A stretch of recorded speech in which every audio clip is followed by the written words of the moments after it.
Hello friends, आप सब लोग ये जानते हैं कि श्री कृष्ण को लड्डू गोपाल भी कहा जाता है। पर लड्डू गोपाल वो कैसे बने, इसके पीछे भी एक सत्य घटना है जो मैं आपके साथ शेयर करना चाह रही हूँ। श्री कृष्ण के बाल स्वरूप लड्डू गोपाल से एक कहानी जुड़ी हुई है।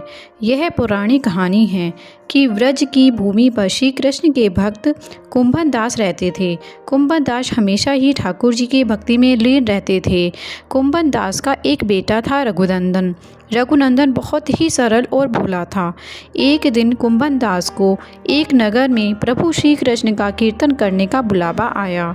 कुंभन दास पहले तो अपनी श्री कृष्ण की भक्ति को छोड़कर जाना ही नहीं चाहते थे, लेकिन फिर लोगों के समझाने और बुझाने पर कुंभन दास मान गए और कीर्तन करने के लिए चले गए। जाते जाते कुंभन दास ने अपने बेटे रघुनंदन को जिम्मेदारी सौंपी कि वो श्री कृष्ण को रोज़ भोग लगाए और उसके बाद ही भोजन करे। कुंभन दास के चले जाने के बाद रघुनंदन ने खाने से भरी थाली श्री कृष्ण की मूर्ति के सामने रख दी।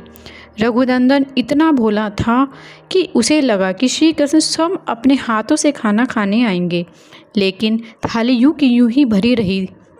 यह देखकर रघुनंदन रोने लगा और रो रो कर श्री कृष्ण से खाना खाने की प्रार्थना करने लगा। यह देखकर श्री कृष्ण ने बाल स्वरूप धारण किया और थाली का भोजन खत्म कर दिया। इसके बाद जब कुंभन दास घर वापस लौटा तो उन्होंने अपने बेटे से भोग लगाया हुआ प्रसाद मांगा, लेकिन रघुनंदन ने बड़े ही भोलेपन से कहा कि ठाकुर जी ने तो सारा भोजन खा लिया। यह सुनकर कुंभन दास को लगा कि शायद उसके बेटे रघुनंदन ने सारा भोजन खा लिया है और अब वह झूठ बोलकर बचना चाह रहा है। इसी तरह कुंभन दास जब भी कीर्तन करने जाते वह अपने बेटे को श्री कृष्ण को भोग लगाने के लिए कहते थे। रोजाना भोग का प्रसाद नहीं बचता और पूछने पर रघुनंदन वही बात दोहराता कि सारा भोजन श्री कृष्ण ने खा लिया है। इसके बाद जब एक दिन कुंभन दास ने लड्डू बनाकर भोग की थाली में रखी और बेटे रघुनंदन को भोग लगाने के लिए कहा, कुंभन दास छुप कर देखने लगे कि आखिर सच क्या है। उस दिन भी यही हुआ। रघुनंदन ने श्री कृष्ण को खाना खाने के लिए आमंत्रित किया। श्री कृष्ण ने बाल रूप बनाकर और लड्डू खाने लगे।